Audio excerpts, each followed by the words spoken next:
Today, I want to give you my weekly update on where I am as a serial entrepreneur and how my businesses have been progressing in the last week. So it's a Monday, fresh Monday morning, bank holiday Monday.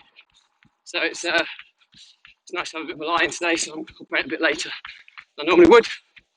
But yeah, it's been a bit of a disruptive week, but a positive one. I think I'll summarise is I was on holiday again, a camping trip, which is anything but relaxing, but really good to switch off mentally and recharge mentally. I think physically I was ruined, but I missed, we had a bit of Storm Ellen, but missed Storm Francis. So I think some people have been camping the last few days, they've had it real bad. But nonetheless, it was a nice break.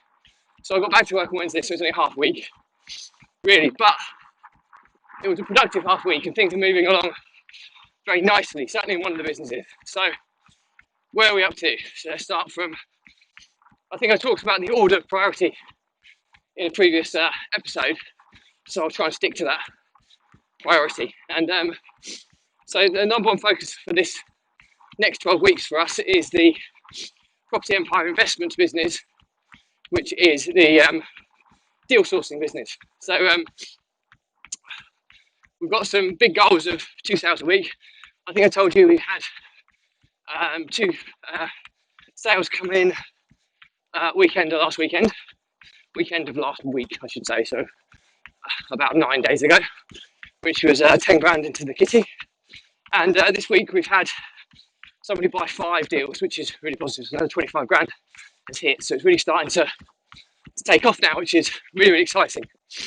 I've been working a lot on the systemization process of, I've got 2 remote workers in the team that are doing the sourcing process, which is a lot more complicated than you think, because to get the government back guaranteed lease, we need to do some renovations and some changes. So we have to be able to do floor plans to scale and modifications and all that side of things to meet the regulations that the government stipulate.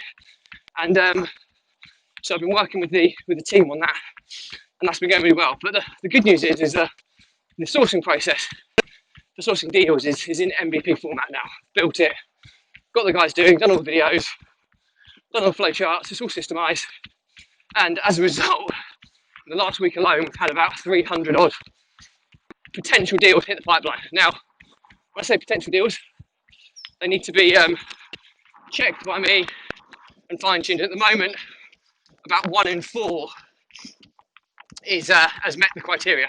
So as the guys get better at sourcing, that conversion rate will go up higher. So you're looking at somewhere in the region of 80 to 90 deals there that have met the criteria. Now again, that's not saying we're going to get all these, because we've got to get them secured and offers accepted. So the conversion rate will drop down further. But the good news is that it's working and it's producing the goods already. And I've only spent a couple of days work on it, really. So really, really excited about that. And when we're selling them at the rate we're going, my goal is to be able to source more deals than the sales guys can sell. And the sales guys obviously want to be able to sell everything and be chomping at the bit for more deals. So it's a little bit of a competition. I think I've mentioned in the past, I'm going to do a separate episode on this. But if you use competition in the right way, certainly internally, it can take your business to the next level, especially when you've got some hungry alpha male guys in the team that all want to be number one head honcho bringing in the dollar.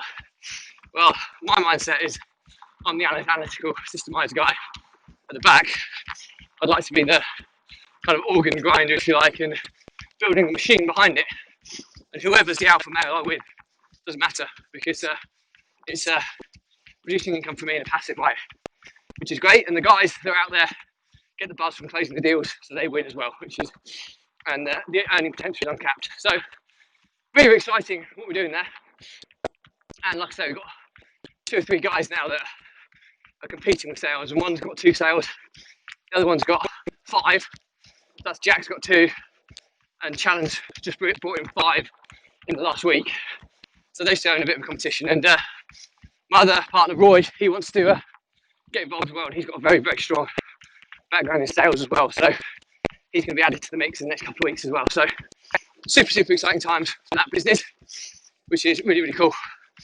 The other thing that I made a big decision on this week is the use of pipelines and tracking metrics. And I made a pretty big decision really, but well, I haven't made a big decision, I'm trying a decision I've made. But previously the reporting infrastructure we have is very much manual, and a lot of human intervention goes to populating the figures.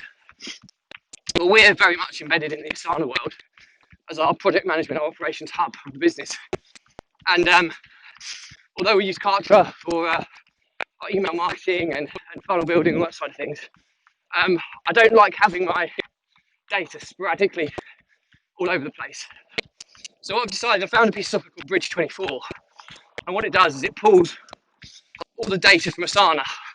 There's so much of it, and that's one weakness that Asana has, is its reporting capability. So this Bridge24 software, it's about 20 quid a month, but what it enables you to do is to pull data and manipulate it, present it in graphs, in all sorts of different styles, which I'm playing around with this week. So I haven't made a decision when I'm on trial at the moment. But if it works, the objective is to then, sounds a little bit clunky, but to zap everything externally into Asana. So stuff that the data from Kartra and other external platforms, I'll zap into Asana, and I'll have the ability to report on it and create a dashboard using the Asana data. And that means that it might sound overcomplicated, but Bridge24 is a really reliable connection with Asana. So I don't want it trying to pull data from everywhere.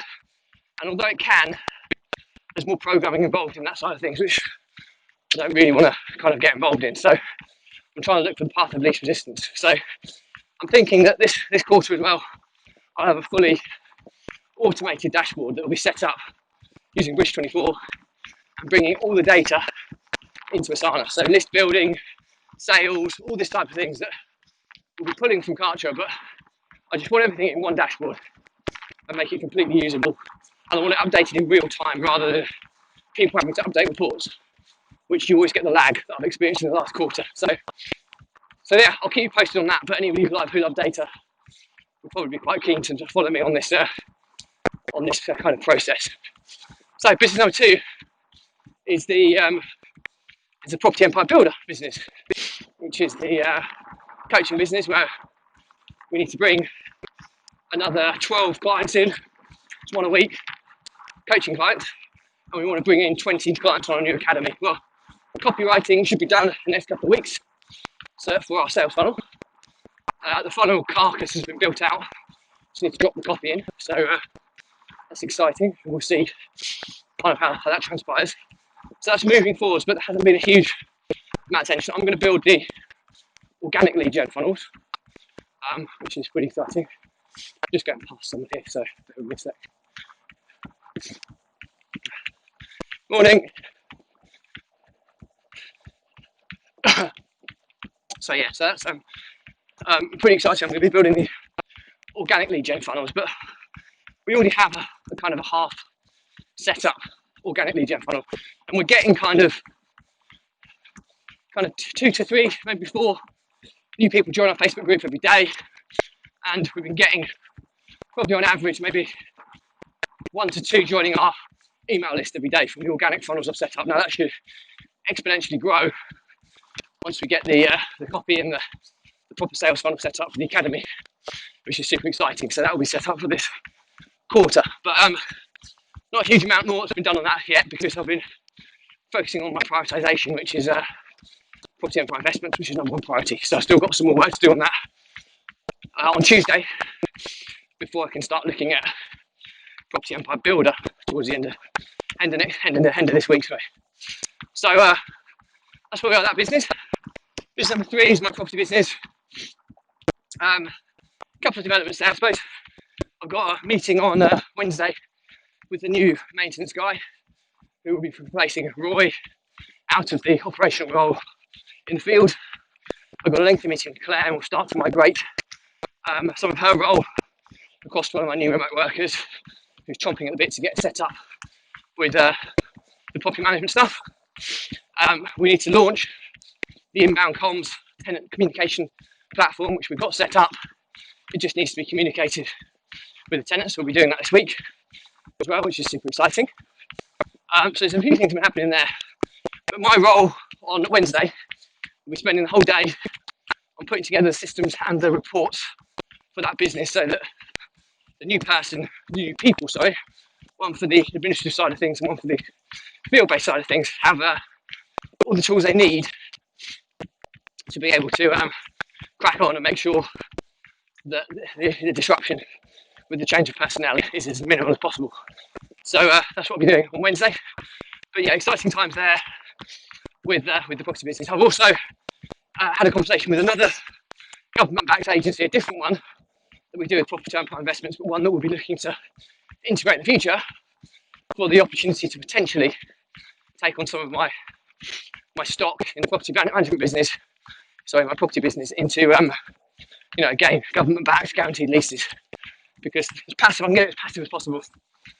That's where I'm trying to get to with property. I love property. I hate property management. As much as I love putting the systems and processes in place, you still see the headaches that the team have to contend with on a daily basis. And if I can outsource all of that, still make a decent return, I think from an efficiency standpoint, profit process world, that will be more kind of optimal for where I'm going as a business or as a group. I also want to spend more time on the profits process program, which I've fallen a little bit behind off, as I have with the Instagram following challenge, because of the 12-week year planning week and implementation of that I've been working on over the past couple of weeks. So that moves me on to business number 3, which is, I've talked about my property business. Business number 4, which is the Runpreneur blog and the link with the social media content repurposing agency. Again, haven't done anything on that other than just continue to get my blog out. We've implemented a couple of little minor tweaks. We're about to start using Instagram highlights to categorise my stories from the different topics. I've also set up series in Instagram as well, for Instagram TV, so that people can tap into that and see all of the episodes linked together by topic. So a couple of little hacks there. I really want to cracking onto the kind of YouTube SEO stuff, because I think that's where the serious growth is for my blog. All right, I'm back now. So that's what we're doing there, and I'll be spending more time on that once I've kind of done my designated work in Property Empire Investments, Property Empire Builder, my property business, and then I'll get back to the content, social media content repurposing agency. But again, we're not overly fussed, because that's not going to be beta ready till the end of the year. I'll be dropping Jack and Chris, 2 of the partners in that venture, into my platform to beta test it, probably in a couple of months' time. So that's where we are. So considering I've only had 2.5 days, quite a lot has been accomplished. So I'm pretty happy on where we are. In an ideal world, I would like to be further down the line, but you've got to have holidays, you've got to have breaks. I'll do a separate episode on the importance of forcing yourself to take breaks. As an entrepreneur, it's quite hard to do. We just want to crack on, but sometimes it doesn't pay well to be a busy fool. So taking a step back, you can start getting clarity and direction. And I feel like I've had almost a couple of weeks out of the business, really, when you factor in the planning week. The planning week was so crucial to getting the clarity and focus of not just me, but the key individuals in the business, and rolled out to everyone in the business on what we're trying to do. So it certainly hasn't been wasted by any stretch. So that's pretty much it, really, in terms of where we are. But I would say it's been a highly productive week, considering I've only had half a week to work on. Bit of annoying bank holidays today, because again, I'd like to be cracking on, but I'm taking some time out again today, which is nice. Again, so that will be nice to spend some time with family and that today, and chilling out before cracking on again next week. So yeah, that's pretty much it. Any questions, drop me a comment. I'll respond to everyone. If it's a bigger topic, I'll do a vlog episode and tag you in. If you think it's a good value, please tag whoever you think is going to get benefit from it, or just share it, or simply like it. It'll reach more people. If it's not for you, unfollow, unfriend me, absolutely fine. But do check out my YouTube channel and Facebook group. Just search Entrepreneur, because all of the episodes are catalogued by topic. It might be that you want to just drop in and out accordingly, which is absolutely fine. And yeah, that's pretty much it for me. So as always, stay positive, stay happy, and I will see you tomorrow.